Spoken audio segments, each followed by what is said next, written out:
Every morning starts the same way. Ebner wakes up at 6 sharp no matter what day of the week it is. I hear him get out of bed.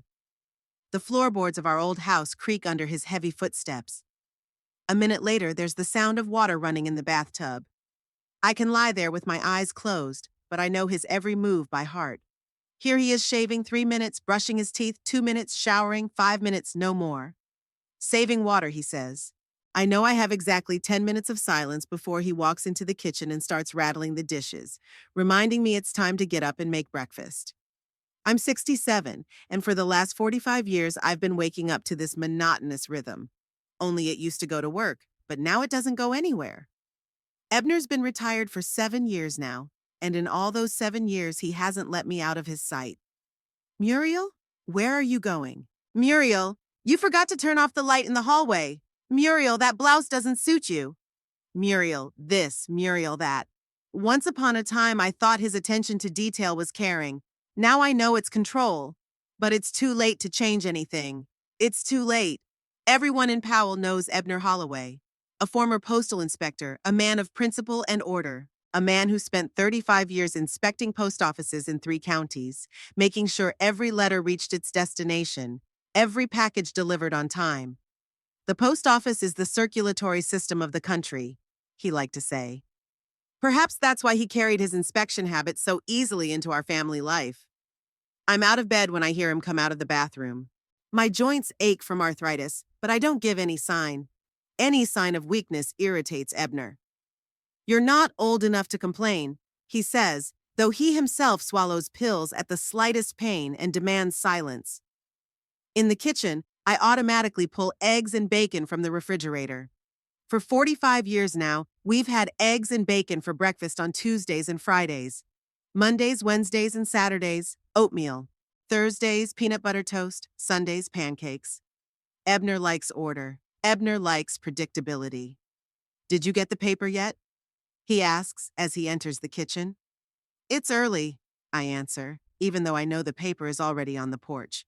I just want to finish making breakfast without his comments about what's going on in the world. I'll check, he says, and walks out of the kitchen. I quickly crack eggs into the pan. 2 for him, 1 for me. The bacon is already sizzling on a nearby burner. Through the window, I can see the neighbor's house. Pearl Swinney lives there, a widow who moved to Powell 5 years ago. Sometimes she and I talk through the fence as I work in the garden, and Ebner busies himself with his tools in the garage. Pearl takes painting classes at the community center, attends book club, and even went on a Caribbean cruise last year. As she talks about her life, I smile and nod, unable to imagine such freedom. The paper's here. Ebner returns to the kitchen and spreads the paper out on the table, neatly unfolding the pages. I set the breakfast plate in front of him and pour coffee into his favorite mug, the white one with Best Postal Inspector written on it. A retirement gift from his co-workers. He never uses any other mug. What's on your schedule today? He asks without taking his eyes off the paper. I have bills to pay, grocery shopping to do, I answer, sitting down across from him with my plate. Don't forget to go to the post office. I need to send a birthday card to Haverford. It's his birthday next week. Trevor Haverford is Ebner's former coworker, whom they haven't spoken to in the last 15 years because of some work conflict. But Ebner sends birthday cards anyway. You have to have some decorum, he says. I nod and start eating. The egg is cold and not as tasty, but I'm not complaining. Once upon a time, before Ebner, I had dreams. I wanted to be a teacher, to teach high school literature. I even went to college, the first in my family. But then I met him at a dance in a city park in the summer of 1978. Ebner was handsome in his postal clerk's uniform, serious, trim, with a clear look in his brown eyes. He spoke so confidently about his future, about his career in the postal service, about the house he was going to buy. After a few dates, he took me out to a restaurant and told me I was exactly the woman he'd been looking for all his life. I was 22, and his words struck me as the most romantic thing in the world. We were married 6 months later. I dropped out of college. Ebner thought a wife should take care of the house. Why spend money on education if you're going to stay home with the kids anyway? He said. And I agreed because I loved him and believed he knew what was best. But the kids never came. Year after year we tried, went through examinations, tried different methods. Finally, when I turned 25, the doctors told me I had fertility problems, and the chances of getting pregnant naturally were very slim.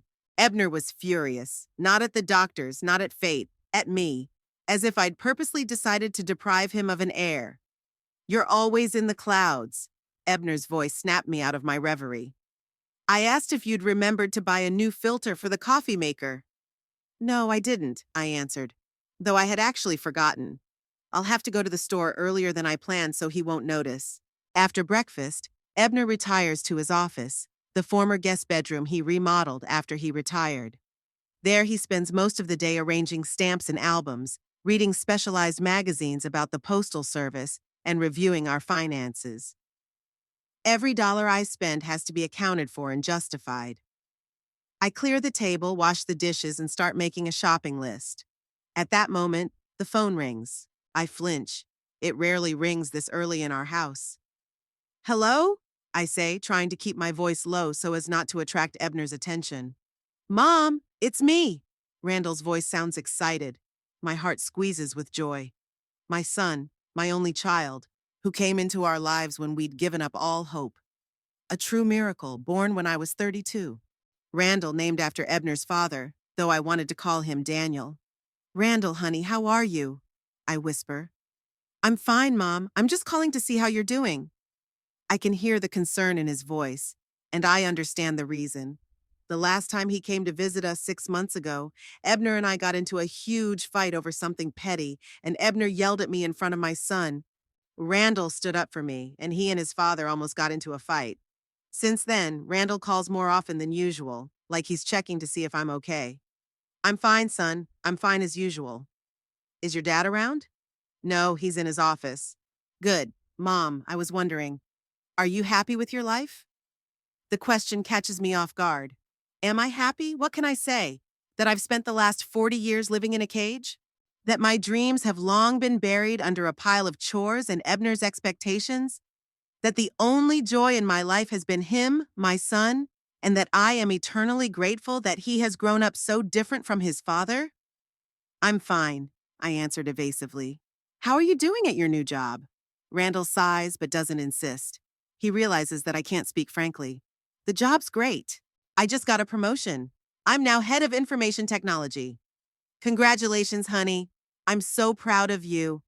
Randall works for a large technology company in Seattle. He left Powell right out of college and only comes back for holidays or special occasions. I miss him every day, but I understand why he keeps his distance.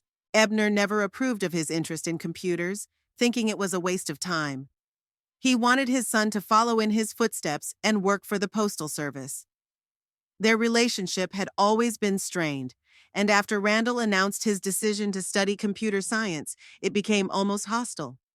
"Mom, I've been meaning to ask." Randall starts, but then I hear Ebner's footsteps in the hallway. "I have to go, honey. I'll call you later," I say quickly, and hang up just as Ebner enters the kitchen. "Who was that?" he asks, looking suspiciously at the phone. "Telemarketing," I lie. "They were offering some kind of insurance."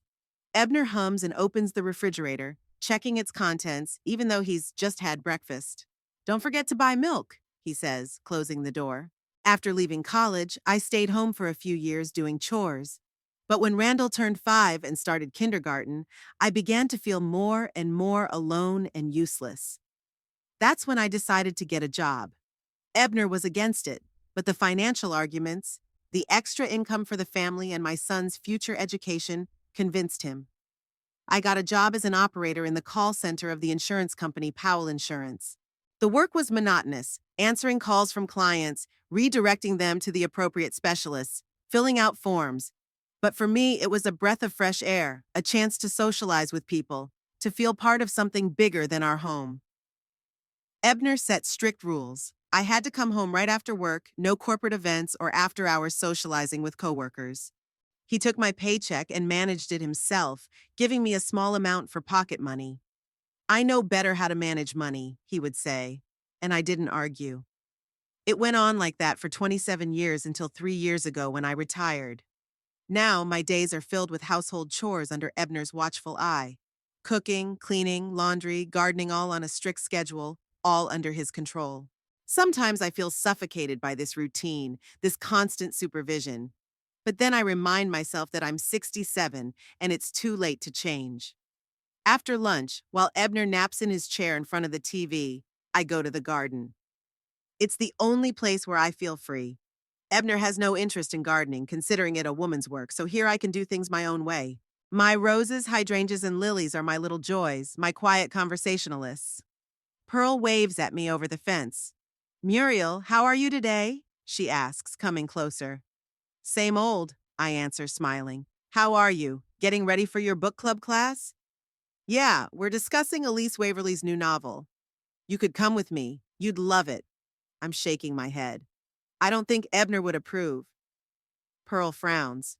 Muriel, you're 67. You're a grown woman. You don't need his permission. I remain silent, not knowing what to say. Of course, in theory, she's right. But in the 45 years I've lived with Ebner, I've gotten so used to asking his opinion on everything that the very thought of doing something without his approval makes me uneasy. I'll think about it, I finally say, even though we both know that's just a polite way of saying no. That evening, after dinner, while Ebner watches the news, I pull out the photo album and flip through the pages quietly. There's our wedding. Me in a simple white dress, Ebner in a strict suit. We're both smiling, but if you look closely, you can see the tension in my eyes. Here's Randall's first day of school. He's so small in his new uniform with a backpack bigger than himself. Here's his high school graduation, a tall young man with my blue eyes and Ebner's determined chin. And here's the last picture of us together, taken on Christmas Day. Randall standing between us, trying to look joyful, but his smile doesn't reach his eyes. I remember how Randall grew up, how he gradually drifted away from his father and reached out to me more and more. How Ebner tried to make a man out of him, forbidding him to cry, to show emotion, to take an interest in anything that didn't fit his idea of manhood. How Randall resisted this pressure, becoming more and more withdrawn at home and revealing himself only at school, where his talents in math and computer science were recognized. Their open confrontation began when Randall turned 16. He received an offer for an internship at a technology company in a neighboring town, which required traveling after school 3 times a week.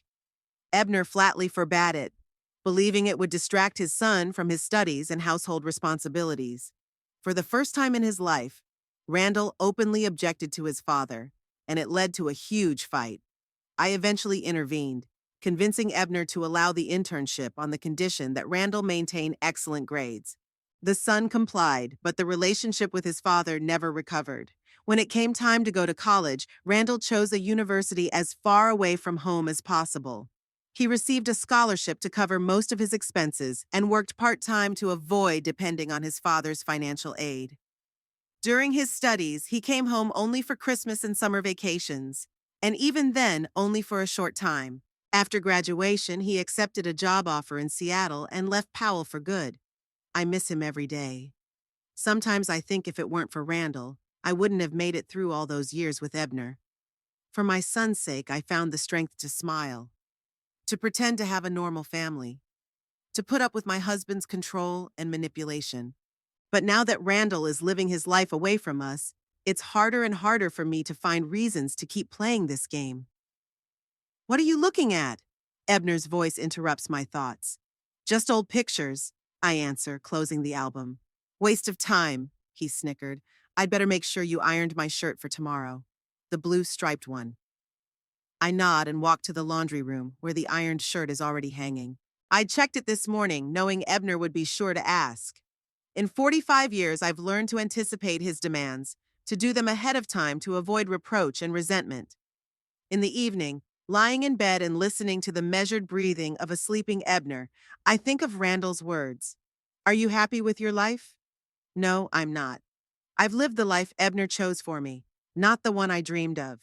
I gave up my ambition, my individuality, my freedom.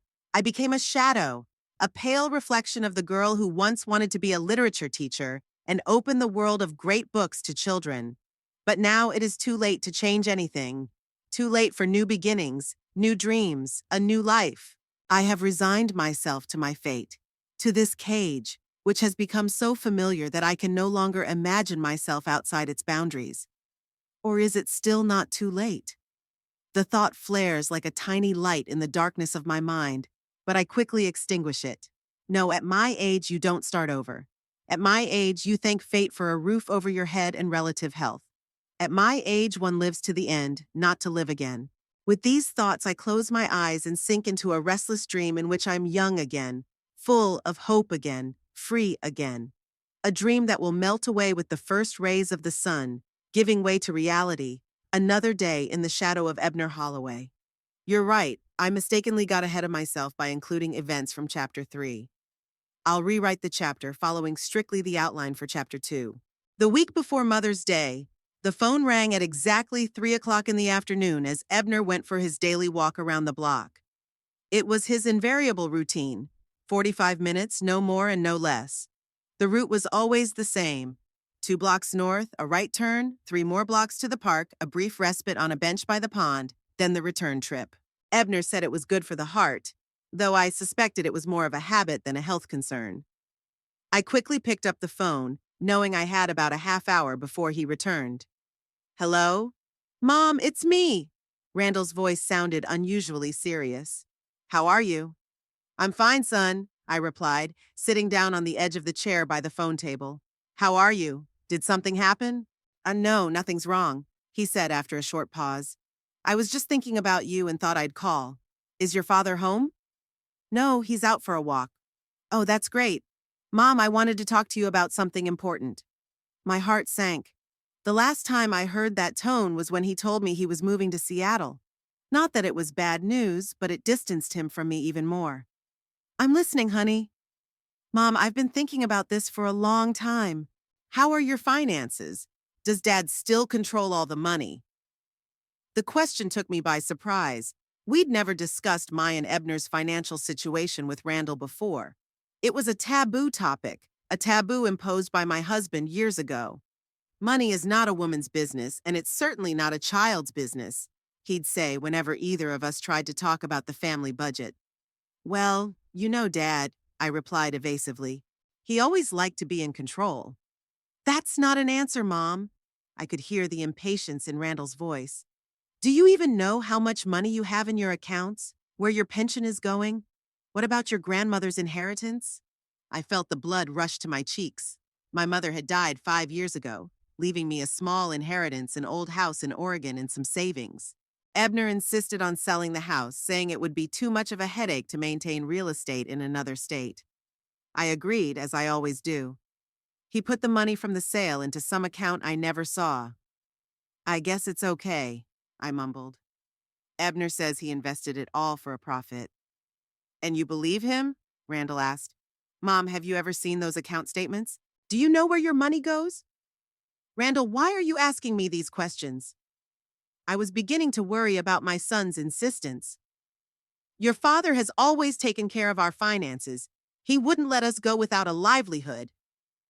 Randall sighed heavily on the other end of the line. Mom, please, just answer me. Are you happy? Are you content with your life with your father? That question had already come up in our last phone conversation, and just like then, I didn't know what to answer. Am I happy? What does it even mean to be happy at 67 after a life spent in the shadow of another man? Yeah, I started, but then I heard the sound of the front door opening. Ebner was back earlier than usual. I have to go. Your father's back. Mom, wait. I'll call you back, I whispered quickly, and hung up just as Ebner walked into the living room. Who was that? He asked, eyeing the phone suspiciously. Pearl, I lied without blinking an eye. In the years I'd lived with Ebner, I'd learned to lie without giving myself away. I asked for the recipe for lemon pie. Ebner hummed, clearly not believing it, but he didn't ask. Instead, he headed for his office, tossing it over his shoulder. I'll do the paperwork. Don't bother me before dinner. I nodded and went into the kitchen, thinking about Randall's strange questions. Why was he suddenly so interested in Ebner and I's finances, and what did he mean by asking about my mother's inheritance? The next day, Randall called again, this time around 11 in the morning, when Ebner was in the garage sorting through his collection of old tools. Mom, I'm sorry about last night. he began without preamble. I didn't mean to upset or embarrass you. That's okay, honey, I replied, glancing out the window at the garage to make sure Ebner was still busy. But I don't understand why you're suddenly so interested in our finances. Randall was quiet for a moment, as if searching for words. Mom, I work for an IT company. I have friends who specialize in cybersecurity and financial fraud. They've taught me to pay attention to certain signals. What signals? I interrupted him, feeling my anxiety rising inside. Secrecy in financial matters, for example, or sudden nervousness at the mention of money, or a desire to isolate your partner from information about the family accounts. These are often signs of, financial abuse. I gripped the phone so tight my knuckles turned white. Do you think your father? I don't think anything, Mom, Randall answered quickly. I just want to make sure everything's okay, that you're protected. Mother's Day is coming up, and I want to give you a special gift. But in order to do that, I need to know a few things. What kind of gift? I asked, partly wanting to change the subject. It's a surprise, but I promise you'll love it. Just trust me, okay? There was so much warmth and care in his voice that my eyes watered. My boy, my Randall. The only person in the world who really cares what happens to me. Okay, I whispered, I trust you. Good. Now I need you to do something for me. Can you find some financial documents? Bank statements, tax returns, sale papers for Grandma's house, anything you can find without drawing Dad's attention. I cast an involuntary glance at Ebner's office door, which was always locked when he wasn't home. I don't know if I can. Your father keeps all his important papers under lock and key. Try, Mom. It's important. One more thing. Randall lowered his voice, even though it didn't make sense, considering we were on the phone. If I send you anything in the mail, don't tell your father, and don't open it in front of him. Okay, I agreed, though the prospect of hiding something from Ebner made me almost physically uncomfortable. In the years I'd lived with him, I'd grown accustomed to total transparency. He could check my every move, every word, every purchase. The very thought of a secret was unsettling. I love you, Mom, Randall said before he hung up. Remember that. After the call, I sat staring at the phone for a long time, trying to make sense of my son's words. Did he really suspect Ebner of some kind of financial fraud? And if so, what should I do? My musings were interrupted by the sound of the garage door opening. Ebner walked in, wiping his hands on a rag. Who were you talking to? He asked, nodding at the phone. This time I was ready for the question. The insurance company called. Something about a new policy for retirees. Ebner frowned. Why are they calling you and not me? I'm in the insurance business. Probably because the policy is in my name, I replied, remembering that my health policy was indeed in my name, although Ebner always made the payments. He didn't sound convinced. Next time, put me on the phone. I'll take care of it. Sure, I nodded, relieved that he didn't ask further. The rest of the day went as usual, cooking, cleaning, laundry. But thoughts of the conversation with Randall kept me on my toes. What did he mean by financial mismanagement? Could Ebner really be doing something illegal with our money? That evening, as Ebner watched his favorite show about antique car restoration, I decided to take a chance. Saying I needed to check to see if there were any important papers in the pocket of his old jacket before I took it to the dry cleaners, I slipped into his office. I didn't have the key to the filing cabinet, but I knew Ebner sometimes left papers on the desk. Indeed, there was a stack of papers lying there. I flipped through them quickly, snapping pictures on the old smartphone Randall had given me last Christmas. Ebner didn't think I needed a fancy phone, but Randall had insisted, saying he wanted to see me occasionally during our conversations. Most of the documents turned out to be utility bills and flyers. But then I came across a letter from the bank. It said that a large sum of money had been transferred from our joint account to some other account I didn't even know existed. The date of the transfer coincided with the sale of my mother's house. My hands trembled. I quickly photocopied the letter and put all the documents back in place, making sure to arrange them exactly as they had been before. Then I slipped out of the study, quietly closing the door behind me. Did you find anything? Ebner asked, keeping his eyes on the TV. No, nothing important, I answered, hoping my voice sounded normal. I couldn't sleep for a long time that night. The letter from the bank kept me awake. Where had Ebner transferred the money from the sale of Mom's house? And why didn't I know anything about it? The next morning, when Ebner left for a meeting with his former coworkers, a monthly ritual he rigorously observed, I called Randall and told him about the letter. I thought so, he said grimly. Mother, this only confirms my suspicions. Dad's hiding something from you, and I'm going to find out what it is. But how? I asked. If even I, living in the same house as him, can't get to the truth, how can you do it from Seattle? I have resources, Randall answered evasively. And don't forget, I'm good with computers and databases. Trust me, Mom. I'll handle this. After our conversation, I felt strangely relieved. It was as if the heavy weight I'd been carrying for years without realizing it suddenly became lighter. Someone else knew about my situation. Someone else cared. Someone else wanted to help. My peace of mind was short-lived, however. That evening, Ebner returned from the post office with a strange expression on his face. Had Randall called you recently? He asked, taking off his coat. My heart skipped a beat. Yeah, a couple days ago, I answered, trying to sound casual. Just to see how we were doing. That's it? Ebner stared at me intently, as if trying to read my mind. Yeah, why? I tried to make my voice sound surprised but not scared. Nothing. He turned away and went into his office, but before he closed the door, he added, It's just weird that he's suddenly become such a caring son. He used to not call for weeks, and now all of a sudden he's worried. I didn't say anything, but I felt uneasy inside. Did Ebner suspect something? Or worse, had he somehow found out about the conversations I'd had with Randall? In the days that followed, the tension in the house only grew. Ebner became even more attentive to phone calls, often picking up before I did.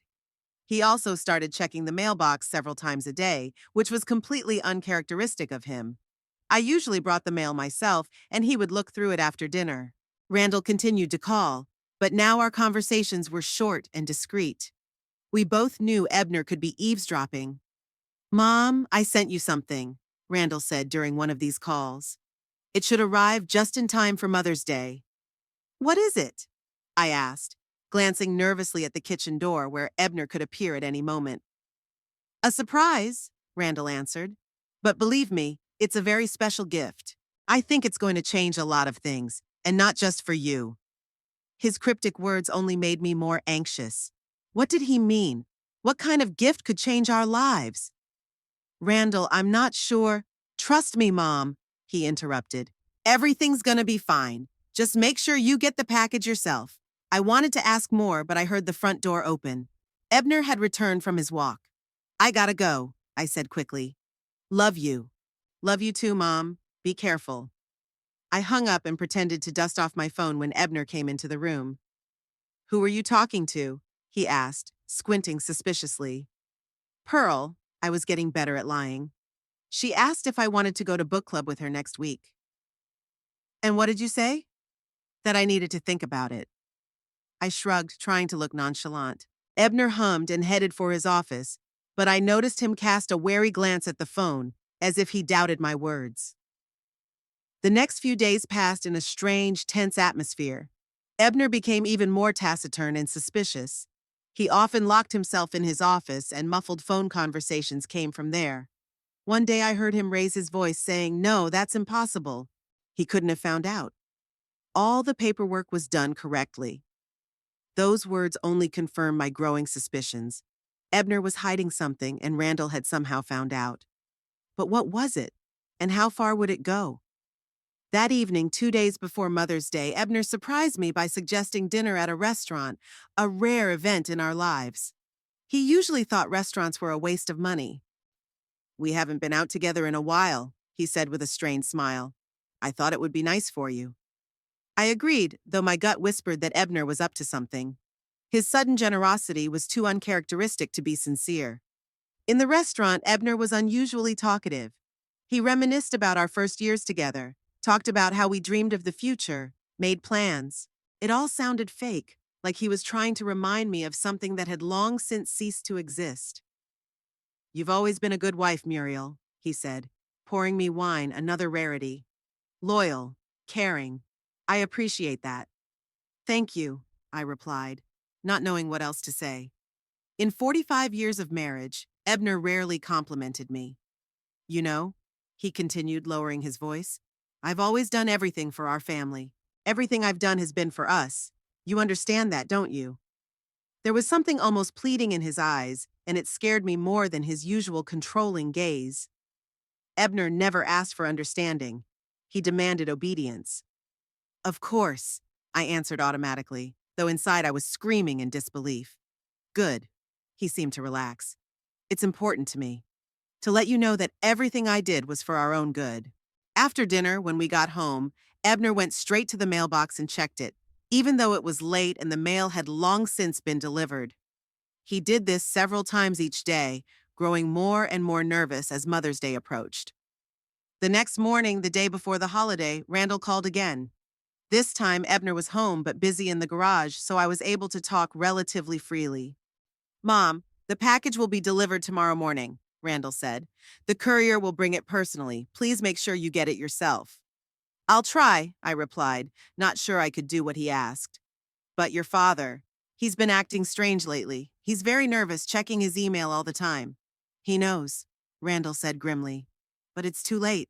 Mom, I want you to be ready for, change. Maybe a big change. What are you talking about? I asked, feeling the anxiety building inside me. Just trust me, okay? And remember that no matter what happens, I'm on your side. Always. After that conversation, I couldn't find a place to go. What was Randall up to?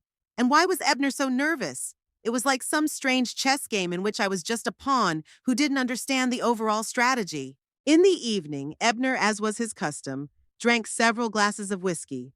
Usually, he drank very moderately, considering excess a sign of weakness. But tonight he sat in his chair, staring gloomily into space, taking an occasional sip from his glass. Is everything all right? I asked cautiously, approaching him. No, damn it, it's not all right, he suddenly exploded. That ungrateful puppy thinks he can meddle in our affairs. Who are you talking about? I asked, though I knew the answer perfectly well. Randall, of course. Who else? Ebner took a big sip of whiskey. He's up to something. I can feel it, and I'm not going to let him destroy everything I've built. Ebner, Randall is our son. He loves us. He wouldn't do anything to hurt us. You're so naive, Muriel. Ebner shook his head. You always have been. Do you think he cares about you? About us? He only cares about himself. He always has. I wanted to object, to say that wasn't true, that Randall had always loved me, always cared for me. But I didn't. It was useless and dangerous to argue with Ebner in this state. If he sends anything, Ebner continued, pointing his finger at me, you don't open it without me. Do you hear? Don't you dare. Okay, I agreed quietly, seeing no other way out. Ebner finished his whiskey and staggered to his feet. I'm going to bed, and tomorrow I'll be home all day. No walks, no meetings. I want to be here when the damn package arrives. I nodded, feeling my heart pounding in my chest. The situation was getting more and more tense, and I had no idea how it was going to end. I didn't sleep much that night, listening to Ebner's heavy breathing beside me and thinking about the strange events of the last week. What had Randall discovered? What was Ebner hiding? And most importantly, what awaited me tomorrow, Mother's Day? Mother's Day began as usual with the sound of water running in the bathroom and Ebner's heavy footsteps on the creaky floor. Only today he was up even earlier than usual. The clock on my bedside table read 5:30 when I heard him leave the bedroom. Strange, because it was Sunday, a day when even Ebner allowed himself to sleep in until 7. I lay there for a few more minutes, listening to the sounds of the house. Ebner clearly hadn't showered. There was no sound of water. Instead, I could hear him pacing around the living room, stopping occasionally, probably at the window facing the street. He was looking out for something, or waiting for someone. The dream was finally gone. I put on my robe and went downstairs. Ebner was standing at the window with the curtains open, staring intensely into the empty street. You're up early, I said, trying to keep my voice casual. Ebner flinched and turned around abruptly. Oh, it was you. Yeah, I couldn't sleep. He let go of the curtain and stepped away from the window. Happy Mother's Day, by the way. It sounded so formal, as if he were congratulating a woman he didn't know, not his wife of 45 years. But I was used to his restraint. Thank you, I said. I'll go make breakfast. I'm not hungry. Ebner shook his head. Just coffee. His face looked gaunt, dark circles under his eyes. It looked like he hadn't slept at all that night. In the kitchen, I automatically started making breakfast Sunday pancakes, as always. Ebner may not be hungry, but we have traditions that can't be broken. At least that's what he always said. As I mixed the batter, thoughts of yesterday's conversation with Randall swirled in my head. The package will be delivered tomorrow morning, he said. What was in that package? And why was Ebner so nervous? I was pouring batter into the pan when the phone rang. Ebner, who'd been pacing around the living room the whole time, rushed to the receiver and grabbed it before I could react. Hello? His voice sounded strained. Yes, this is the Holloway house. I flipped the pancake over and listened. Ebner spoke in short, curt sentences, and I could tell from his tone that the call wasn't what he feared. Yeah, she's home. You can put her on the phone, he said. And then he put his hand over the microphone and called out, Muriel, it's for you. Some kind of courier service. My heart skipped a beat. This was it. This was what Randall was talking about. I wiped my hands on a towel and picked up the phone. Hello, I said, trying to keep my voice from shaking. Good morning, Mrs. Holloway, said a pleasant female voice. This is express delivery. We have a package for you that should be delivered today. Will you be home during the day? Yes, I will, I answered, feeling Ebner's gaze on me. Good. Our courier will be at your place sometime between 10 and 12 o'clock. Have a good day. Thank you, you too. I hung up the phone and turned to Ebner. They'll deliver the package by noon today. What package? He asked, though I could see from the look on his face that he knew the answer. A Mother's Day present from Randall, I think, I answered, turning back to the stove where the pancake was starting to burn. Ebner followed me into the kitchen. I'm staying home, he said, pouring himself a cup of coffee. I want to be here when this package. I nodded, not looking at him. Of course he'd stay home. He'd made it clear yesterday that he wouldn't let me open the package without him. Breakfast passed in tense silence. Ebner barely touched his portion, looking out the window or at his watch most of the time. I couldn't eat either. My stomach churned with excitement. After breakfast, I did the usual Sunday chores: laundry, cleaning, planning the weekly menu, anything to keep my hands busy and take my mind off my anxious thoughts. Ebner, meanwhile, couldn't find a place to sit. He sat in a chair with a newspaper he didn't read, or walked around the house checking the windows, or locked himself in his office, where muffled phone conversations could be heard. At 10 o'clock, we both flinched at the doorbell. Ebner sprang from his seat and rushed into the hallway, but I was closer to the door and opened it first. A young man in a courier service uniform stood on the threshold with a small box in his hands. Mrs. Holloway? He asked with a polite smile. Yes, that's me, I replied, feeling Ebner come and stand behind me. I have a package for you. Sign here, please. The courier handed me an electronic tablet and a stylus. I signed with a trembling hand and took the box. It wasn't very heavy, but it was tightly sealed. On the top of the box was a familiar logo, stylized scales of justice with the inscription, Price and Partners. Thank you, Happy Mother's Day, said the delivery man, and walked away, leaving Ebner and me standing in the hallway with a package that suddenly felt heavier than lead. I carried the box into the living room, feeling Ebner follow my lead. Placing the package on the coffee table, I started looking for a pair of scissors to cut the packing tape. Don't open it! Ebner suddenly shouted, his voice breaking on a high note. I turned around, surprised by his reaction. Why?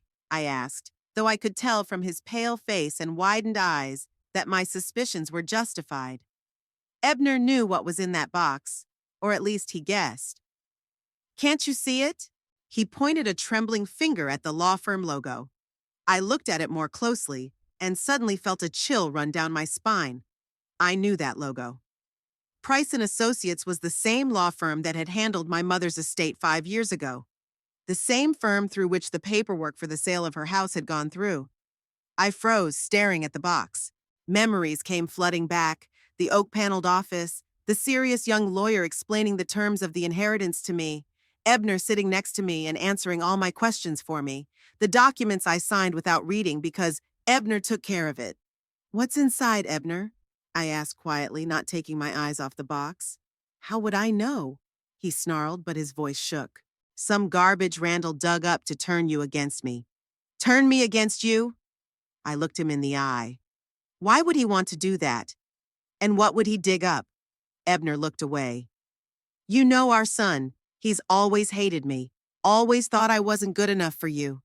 Now he's determined to completely destroy our family." "That doesn't answer my question," I said, feeling the resolve growing inside. "What's in that box, Ebner? What could Randall possibly know about you?" Ebner suddenly stepped forward and tried to grab the box. "Give it to me. I'll throw this stuff away." But I was faster. I grabbed the box and stepped back. "No neptu. It was a gift from my son, and I want to know what's in it." "Muriel, don't be stupid!" Ebner was almost shouting. "If you open that box, there's no turning back. Do you understand that?" There was panic in his eyes, real panic. In all our years of marriage, I had never seen Ebner so scared. It only strengthened my resolve. "What did you do, Ebner?" I asked, feeling cold inside. "What did you do with my mother's money?" He turned even paler. "Nothing. I just invested it like I said I would. For our future." "What investment?" I insisted. "Where did the money go? Why haven't I ever seen a single report, a single account statement?" "Because you don't understand anything about finance." Ebner raised his voice. "I was trying to protect you from unnecessary worry. Everything I did was for us." I shook my head, not believing a word of it. "I'm going to open that box, Ebner, and I'm going to find out the truth. If you do—" His voice became menacingly quiet. "Our marriage will be over. Do you understand that? 45 years together, and it's over because of this damn box." I looked at him, the man I'd lived most of my life with, the man who controlled my every move, every decision, every breath, the man I'd once loved and then just feared to disappoint. "Maybe it's worth it," I said quietly. Ebner recoiled as if I'd hit him. "You can't say that. Not after everything I've done for you." "What have you done for me, Ebner?" I asked, feeling the anger that had been building up inside me for years. "Forced me to drop out of college? Isolated me from my friends and family? Controlled every dime I made? Is that what you call caring?" "I gave you a house. I provided for you." He raised his voice. "If it wasn't for me, you'd still be living in the hole I pulled you out of." "I could have been a teacher," I said, surprised at how calm my voice sounded. "I could have had a life, my own money, my own decisions. And you never would have met me." Ebner grinned. "There would have been no Randall. Think about it. Randall." My heart squeezed at the thought of my son. The only thing I'm truly grateful to Ebner for is Randall. But did I have to put up with all this for my son's sake? Wouldn't it have been better for him to see his mother happy and independent instead of intimidated and depressed? "I'm going to open the box," I said firmly, "and I'm going to find out what you're hiding." Ebner stepped forward, his face contorted with anger. "I forbid you to do that. You are my wife. You must obey me." "I've obeyed you for 45 years, I replied, not backing down. "I think that's enough." I put the box on the coffee table and picked up the scissors. Ebner stood a few feet away from me, clenching and unclenching his fists, his face flushed with rage. "If you open that box," he said through gritted teeth, "you'll regret it. I swear you'll regret it." I looked into his eyes and saw not only anger, but fear. Real, panicked fear. Whatever was in that box could destroy his world. "I need to know the truth," I said, and started cutting the packing tape. My hands were shaking, but I didn't stop. Out of the corner of my eye, I saw Ebner back up against the wall, as if he wanted to be as far away from what was about to happen as possible. The tape gave way, and I opened the lid of the box. Despite Ebner's protests, I resolutely pulled it off and peered inside. Inside the box was a neat stack of documents in clear files, a CD in a plastic envelope, and a sealed white envelope with my name written in Randall's familiar handwriting. On top of the documents glinted a small metal key on a simple ring. I lifted the envelope slowly, feeling its weight in my hand. Something told me that the contents of this letter would change my life forever. Ebner froze against the wall, his face ashen gray. The fear in his eyes was pure, unconcealed, the panic of a cornered animal. Muriel, don't. His voice was hoarse. Please. I'd never heard Ebner ask for anything so pleadingly. Usually he demanded, commanded, insisted, but never begged. Without looking at him, I opened the envelope and unfolded the sheets, written in Randall's neat handwriting.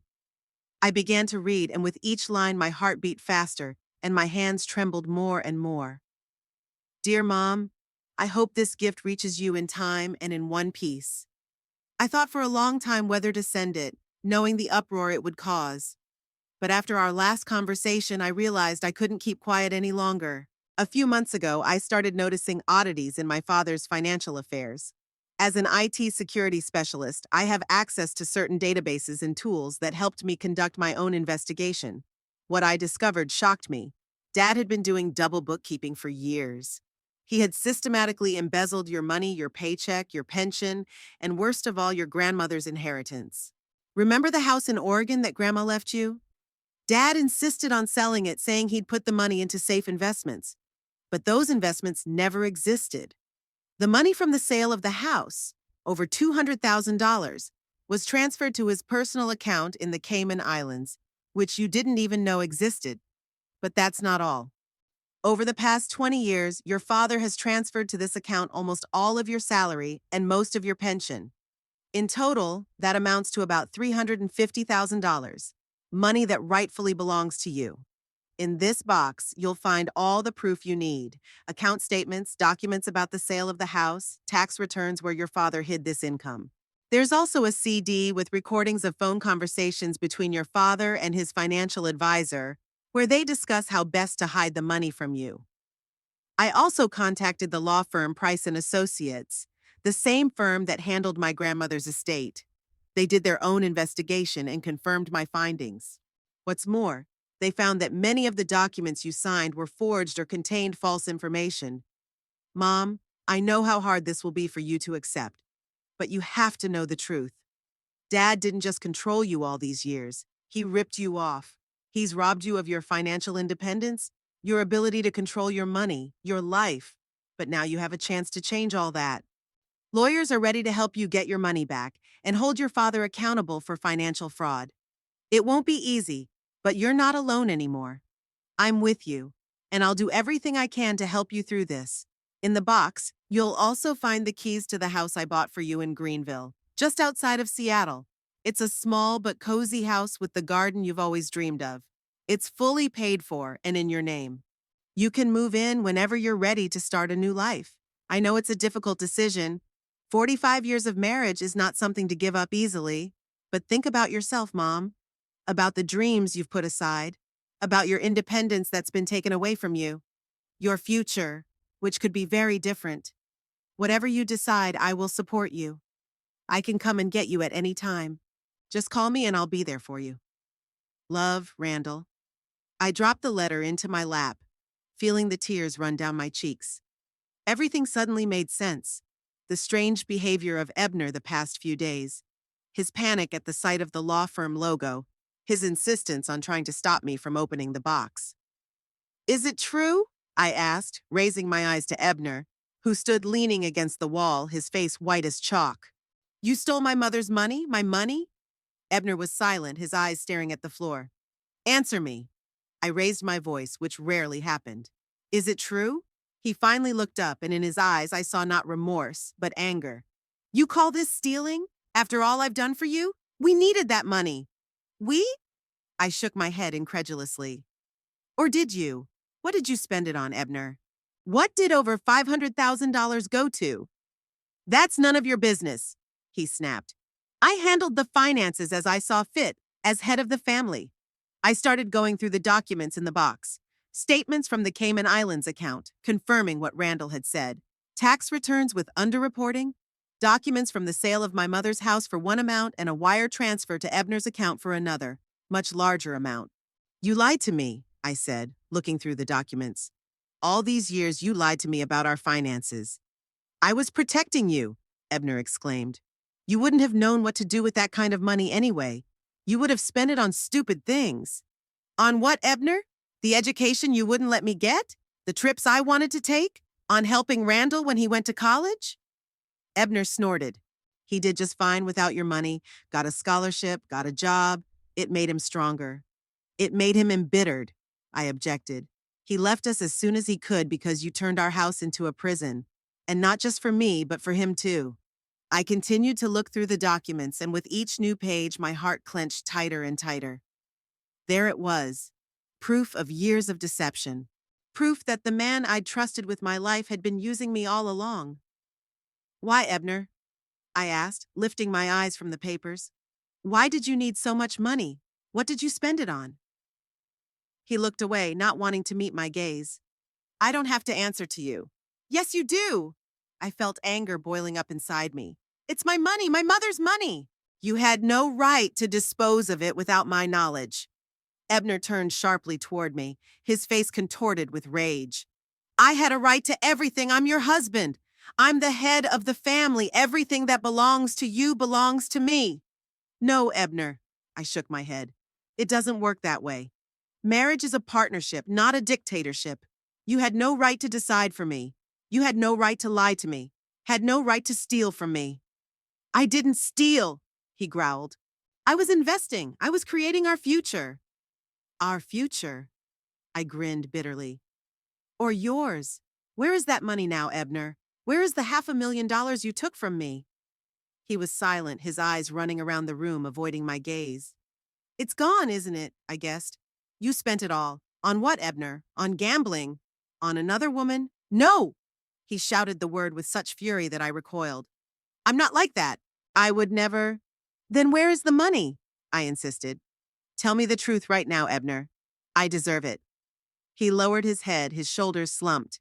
I put it in stocks, risky investments. I thought I could double it, triple it. Give us a secure old age, minus I already knew what the answer would be. I lost everything, he whispered. All the money, every dime. I closed my eyes, feeling a wave of dizziness wash over me. $500,000. My financial independence. My freedom. All gone because of Ebner's greed and arrogance. You should have told me, I said quietly. You should have consulted me before risking so much money.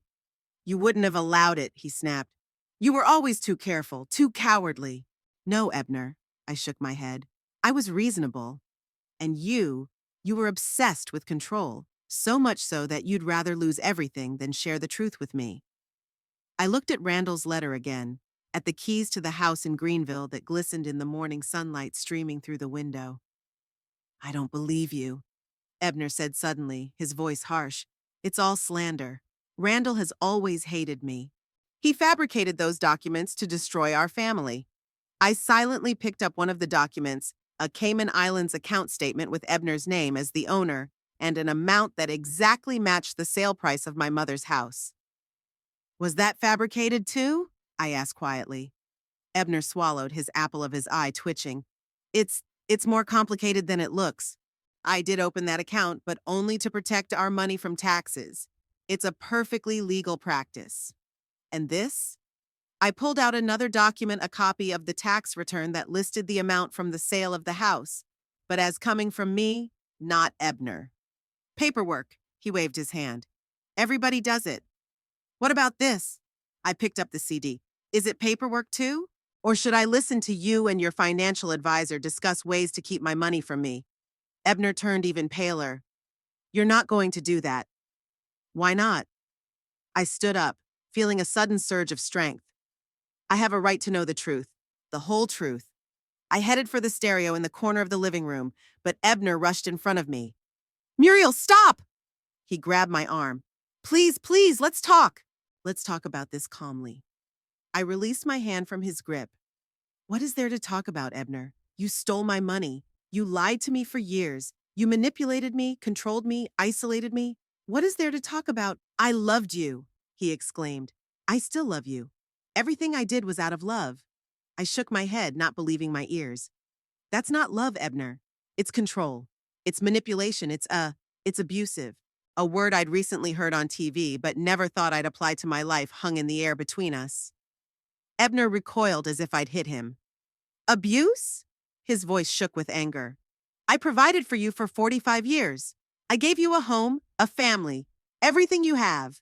And you call that abusive? Yes, Ebner. I looked him straight in the eye. When you control every aspect of my life, when you take away my ability to make my own decisions, when you steal my money, that's abusive, and I'm not going to take it anymore. What are you going to do about it? He grinned, but there was fear in his eyes. Go away?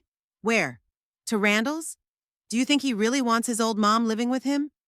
I have a house. I clutched the keys in my hand. A house my son bought for me.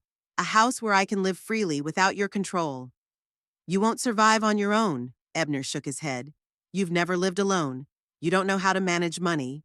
You don't know how to make decisions. You've always needed me. No, Ebner, I felt a calm inside me. You're the one who made me believe I couldn't live without you. You made me believe I was weak and helpless. But I'm not. I'm stronger than you think. Stronger than I thought I was. I started packing the papers back into the box. Ebner watched me, his face a mask of shock and disbelief. You can't just walk away, he said finally. We have joint accounts, joint property. You can't just take your share and walk away. I know, I nodded. That's why Randall hired lawyers. They're going to help me sort all this out. Lawyers? Ebner turned even paler. You want to sue me? After 45 years of marriage? I want justice, Ebner, I replied calmly. I want what's rightfully mine back. What about me? There was panic in his voice. You're just going to leave me after all these years? You should have thought of that when you decided to steal $500,000 from me, I said, closing the box. Muriel, please. Ebner suddenly knelt down in front of me, his eyes full of tears. I made a mistake, a terrible mistake, but we can fix it. We can start over. I'll change, I promise. Just don't go. I looked at this man, my husband, the father of my son, the man I'd lived most of my life with, and felt nothing but exhaustion and disappointment. You're not going to change, Ebner, I said quietly. You are who you are, and I can't live with that anymore. Muriel, please. He held out his arms to me. I love you. I've always loved you. In my own way, but I have. Perhaps. I nodded. But your love suffocated me. Your love robbed me of my freedom, my dreams, my future. I can't live like this anymore. What will I do without you? There was despair in his voice. Who will take care of me? And there it was, the real confession. Not how will I live without you, but who will take care of me? It was always about him, his needs, his wants. You're a grown man, Ebner, I said, picking up the box. You can handle it.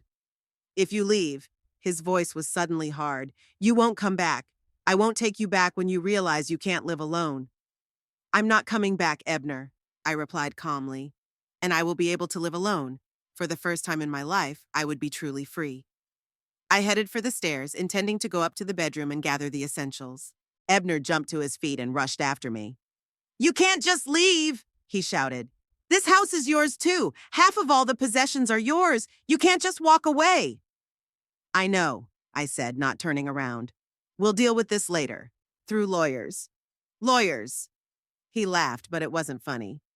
You think they're on your side? You think they care about you? All they want is money. They'll suck every last dime out of you. I stopped in the middle of the stairs and turned to him. Unlike you, who's already sucked every last dime out of me. Ebner stopped talking, his face twisted with anger. You're going to regret this, Muriel. I swear you will. I already do, I said quietly. Ed. I regret the 45 years I spent with a man who didn't respect me enough to be honest with me, who didn't love me enough to let me be me.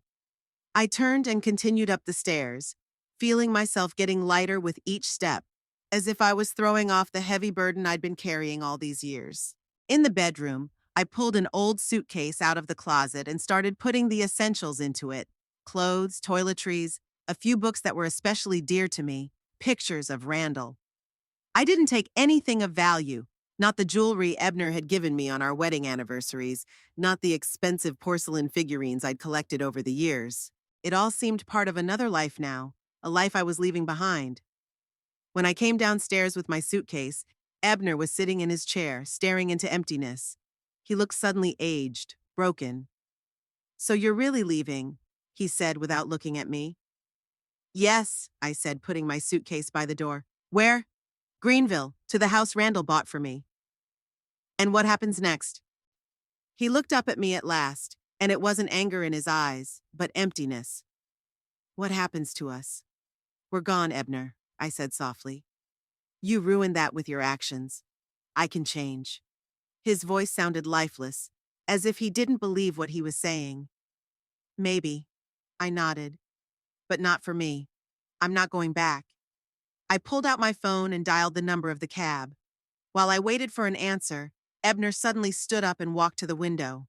"I always thought we'd grow old together," he said, looking outside. "That we'd sit on the veranda, watching the sunset, holding hands, like in those silly novels you read." "That's what I thought," I said, putting my phone down after ordering a cab. "But you chose a different path. You chose control over partnership, lies over honesty." "I just wanted to be the head of the family," he turned to me. "Like my father, like all the men in my family." "The head of the family is supposed to take care of his loved ones, Ebner," I said, "not use them." He was silent, looking at me with an expression I couldn't read. Anger? Regret? Confusion? "The cab will be here in 15 minutes, I said, breaking the silence. "You're not even going to give me a chance?" he asked quietly. "After 45 years?" "You haven't given me a chance all these 45 years, Ebner," I replied. "A chance to be myself. A chance to live my life. A chance to make my own decisions." He lowered his head, admitting defeat. "I'm going to miss you," he said finally. "You'll miss my presence, Ebner." I shook my head. "My service, but not me. You never really knew me. You only saw what you wanted to see." I walked to the door and picked up my suitcase. The box of papers was already securely packed inside. The keys to my new home were in my coat pocket, their weight feeling like the promise of a new life. "Muriel." Ebner stepped toward me, his hand outstretched as if he wanted to hold me. "Please." "Goodbye, Ebner," I said, opening the door. "The lawyers will contact you about dividing the property." I stepped out onto the porch and closed the door behind me without looking back. The sun was shining brightly in the spring sky. The air was fresh and full of promise. The unknown was ahead of me, but for the first time in years it didn't scare me. For the first time I felt truly free. The cab pulled up a few minutes later.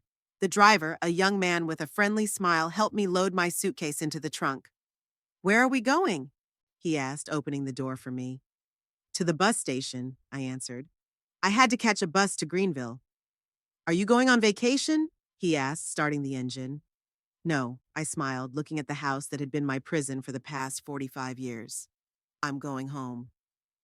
I woke up to the sound of rain drumming on the motel roof. For a few moments I lay still, trying to figure out where I was. The room was alien, featureless, with pale green walls and shabby carpet. On the bedside table was a plastic cup of water and my room keys. My suitcase, still unpacked, stood by the door. Then the memories came in a wave. The box, the papers, the conversation with Ebner, my decision to leave. Yesterday, after I left the house, I didn't go straight to Greenville. The bus wasn't until the next morning, so I decided to spend the night at a motel on the outskirts of Powell. The last thing I wanted was for Ebner to find me and try to bring me home. I sat on the bed and rubbed my face with my hands. For the first time in 45 years, I woke up alone, without the sound of Ebner's footsteps, without the smell of the coffee he always made in the morning, without him grumbling about the weather or the news. It was a strange feeling, a mixture of freedom and fear, relief and uncertainty. I picked up my phone and saw 3 missed calls from Ebner and 1 from Randall. There was also a message from my son. "Mom, call me when you wake up. I'm worried. Love you." My heart squeezed with love for this man, my boy, who had grown up so caring and kind despite everything he'd been through. I dialed his number and he answered after the first beep. "Mom, are you okay?" His voice sounded concerned. "Yes, honey. I'm fine," I answered, surprised at how calm my voice sounded. "I'm at the Pine Forest Motel on the Powell exit. The bus to Greenville isn't until this morning." "Did you left him?" Randall seemed unable to believe his ears. "Yes." I took a deep breath. "I read your letter, went through the paperwork. You were right about everything, Ebner. He did take all the money, and he lost it on the stock market. Randall swore quietly, which wasn't like him at all. That's what I thought.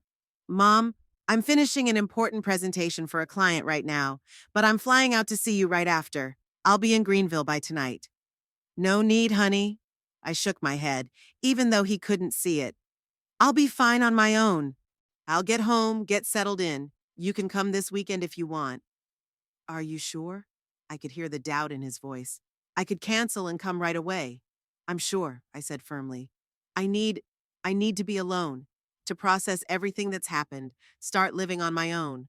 Okay, Randall sighed, but promise to call me every day. And if you need anything at all, you'll let me know right away. I promise, I smiled, feeling the warmth in my chest from his concern. Thank you, son, for everything. Don't thank me, Mom. His voice shook. I should have realized what was going on a lot sooner. I should have protected you. It's not your fault, I said softly. None of us are to blame except Ebner. And that's all going to change now. I'm not going back to him. He called me yesterday, Randall said suddenly, yelling, threatening to sue, saying I'd ruined his family. I sighed. It was so much like Ebner to blame everyone but himself. Don't mind him. He's just angry because he's lost control. He said he's going to sue for slander for interfering with his personal affairs Randall stammered, for alienation of marital affection, whatever that means. Those are empty threats, I shook my head.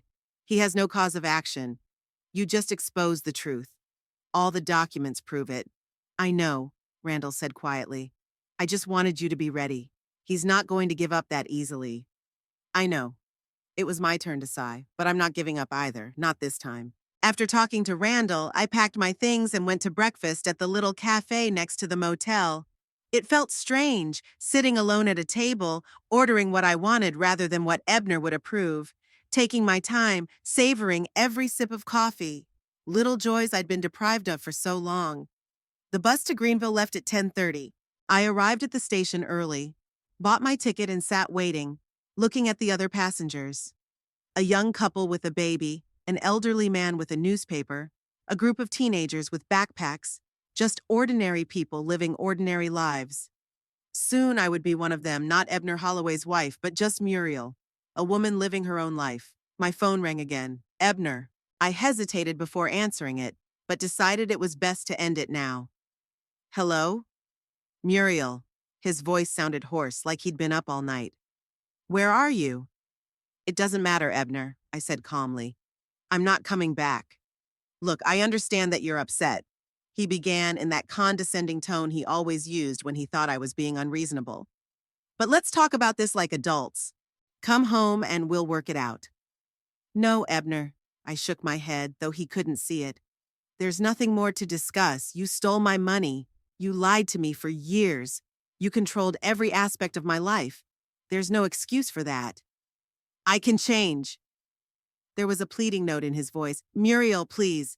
45 years together. Doesn't that mean anything? It does, I agreed.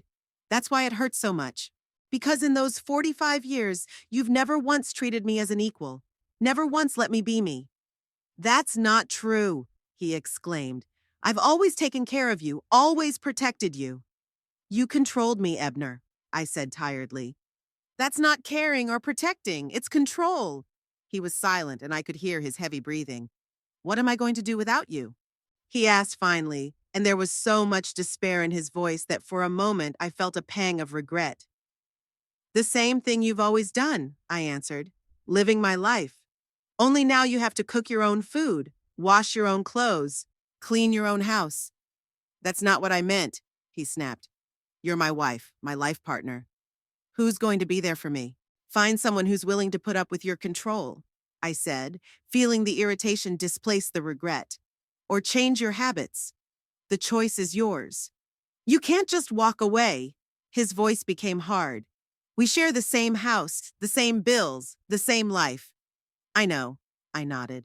And the lawyers will help us divide everything fairly. In the meantime, I'll live apart. Lawyers, he laughed bitterly, just like Randall had planned. Put you on me? Make you hire lawyers to suck all the money out of us. Randall didn't plan any of that, I countered. He just wanted me to know the truth. And now I do. Muriel, think about our history. His voice was pleading again. All the years we've spent together, our son, our home. Are you really willing to throw it all away because of one mistake? It wasn't one mistake, Ebner, I said quietly. It was a lifetime of mistakes, and I don't want to live like that anymore. If you hang up now, his voice became threatening. Don't think you can come back when you realize you made a mistake. I won't take you back. I'm not going back, Ebner, I replied calmly. Never. Goodbye. I hung up the phone, feeling strangely relieved. It was as if the last thread tying me to the past had been cut. I'm free, truly free. The bus arrived right on schedule. I took the window seat and watched Powell, the city I'd lived in for most of my adult life, slowly disappear around the corner. Strangely, I felt no sadness or nostalgia, only relief and a quiet excitement for the unknown. The drive to Greenville took a little over 3 hours. I stared out the window at the passing scenery, fields, forests, small towns, and thought about my life. About how I'd let Ebner control me. About how I'd given up my dreams for his. About how many years I'd wasted living someone else's life instead of my own. But there were bright memories too. Randall's birth, his first steps, his success in school, his graduation, my job at an insurance company where, despite the monotony of the tasks, I felt needed and useful. My garden, where I grew roses and lilies, creating my own little oasis of beauty. Not everything in my life was bad, but now I could decide for myself which memories to take with me into the future and which to leave behind. Greenville greeted me with a sunny day and a fresh breeze. The town was smaller than Powell, but cozier and greener. The main street was lined with small stores, cafes, and a library. People strolled leisurely, stopping to talk to each other. The atmosphere was friendly and relaxed. I took a cab from the bus station and showed the driver the address Randall had given me in the letter. The car turned off the main street and drove through quiet residential neighborhoods. The houses were small but well kept, with neat gardens and painted fences. Here we are, said the driver, stopping in front of a small house with blue shutters. 27 Maple Street. I paid the driver, picked up my suitcase, and stood in front of the house that was now mine. It wasn't new, but it was in good condition, with a recently painted facade and new shingles on the roof. The small front garden was neatly trimmed, and there were pots of bright spring flowers on the porch. Randall had taken care of everything. My kind, caring son. Tears came to my eyes, but I quickly brushed them away. Now was not the time for tears. Now was the time for a new beginning. I walked up the porch steps and pulled out the keys I'd found in the box along with my papers. They were new, shiny, with a keychain in the shape of a little house. Keys to my new house, my own home. Inserting the key into the lock, I felt my heart beat faster. It wasn't just a house, it was a symbol of my new life, my independence, my freedom. The door opened easily without a creak, as if inviting me in. Inside, the house was bright and spacious, despite its small size. A living room with a large window overlooking the garden. A small but functional kitchen, 2 bedrooms and a bathroom. The furniture was simple but comfortable, in light colors that created a feeling of spaciousness and light. On the kitchen table, I found a note from Randall. Dear Mom, welcome to your new home. I hope you like it. I have tried to make it cozy and comfortable. The refrigerator is stocked with groceries. The cupboards are stocked with everything you need. In the bedroom, you'll find new clothes. I hope I got the sizes right. In the bathroom, all the toiletries. I wanted you to be able to start a new life without worrying about the little things in life. All you have to do is unpack your suitcase and feel at home. In the living room, a new phone with my number in my contacts, as well as local delivery, cab, and emergency numbers, sits on the table. Next to it is a folder with my house papers and information about Greenville, city map, bus schedules, store addresses, etc. There's also a bank card in your name. I've opened an account for you and put enough money in it for you to live comfortably until you decide what you want to do next. It's not a loan or a gift. It's your money that I've just saved for you. I'll come back on Saturday as we agreed. In the meantime, settle in, rest, get used to your new life. You deserve the best, Mom. And I'm so proud of your courage and determination. Love, Randall. I reread the note several times, feeling the tears flowing down my cheeks. But they weren't tears of grief or regret. They were tears of gratitude and love. Gratitude for having such a son. Love that helped me find the strength to make a new beginning. I walked around the house, studying every room, every corner. Everything was exactly as I could have wished. Simple, functional, cozy. No ostentatious luxury, no frills, just everything I needed to live comfortably. In the master bedroom, I found a closet of new clothes, simple but quality, my style. Randall really knew me well. On the bedside table was a picture. Randall and I at his graduation from college, both smiling, happy, one of the few truly happy days of my life. I unpacked my suitcase, laid out the few belongings I'd taken from my old house, and sat down on my bed, feeling suddenly tired. The last 2 days had been emotionally exhausting, and now that the adrenaline had subsided, I felt how tired I really was. But it was a good tiredness. Tiredness after an important step, after a meaningful decision. A fatigue that would soon be replaced with new strength and energy for a new life. I walked out the back door to the garden and stopped, struck by its beauty. Small but perfectly manicured, it was full of blooming bushes and beds of bright colors. In the far corner was a wooden bench under an old apple tree, creating a nice shade, a perfect place for reading or just quiet reflection. Randall knew of my love of gardening and had made sure to create a little paradise for me. Here I could grow my roses and lilies, create new arrangements, experiment with plants I'd always dreamed of, but which Ebner considered a pointless waste of time and money. I sat on the bench and closed my eyes, enjoying the silence, broken only by birdsong and rustling leaves. No instructions from Ebner, no complaints or demands from him, just me and my new life.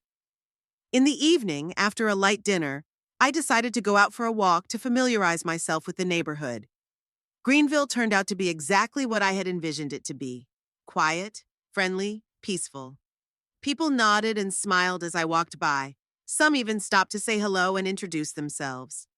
"You must be the new neighbor from Maple Street," said an elderly woman walking a small dog. "I'm Dorothy. I live 2 houses down from you." "Muriel," I introduced myself, feeling strangely excited by this simple act of introduction. "Yes, I just moved in today." "Welcome to Greenville," Dorothy smiled. "You'll like it here. It's a quiet town, but there's lots to do. There's a book club, a gardening club, a community center with activities for people our age." Our age. That phrase made me smile. Yes, I am no longer young. I'm 67 and I've lived most of my life in Ebner's shadow. But now, in this moment, I felt younger than ever. "Thank you," I said sincerely. "I'd love to join the gardening group. I really like flowers." "That's great!" Dorothy brightened up. "We meet every Wednesday at 4 o'clock at the community center. I'd love to see you there. In the meantime, if you need anything, advice, help, just company over a cup of tea, feel free to drop in." We exchanged a few more sentences and parted ways, but this short conversation left a warm feeling in my soul. Perhaps here in Greenville I would find not only a new home, but also new friends. Perhaps here I could be not just Ebner's wife, but myself, Muriel, a woman with her own interests, opinions, desires.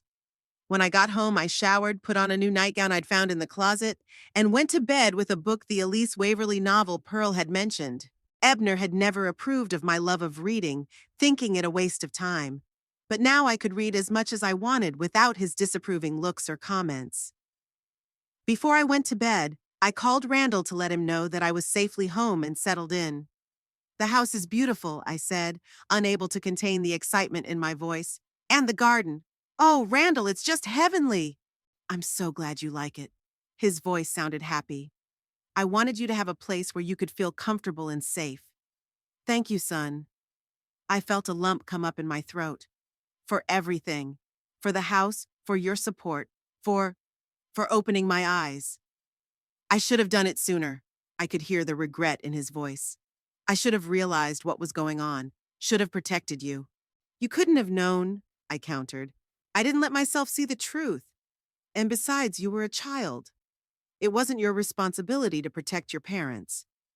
"Whatever," he sighed. I'm glad you're free now. That you can live the life you want. I'm glad too, I said, and it was the truth. For the first time in years, I felt alive. After I talked to Randall, I turned off the light and lay in the dark, listening to the silence of the house. Not Ebner's snoring, not the creak of floorboards under his heavy footsteps, not the sound of the television he often left on at night. Just the soft rustle of leaves outside the window and the quiet ticking of the clock on the wall. Strangely, I didn't feel lonely. On the contrary, I felt the presence of something new, fresh, full of possibilities. My new life was just beginning, and I was ready to face it with an open heart.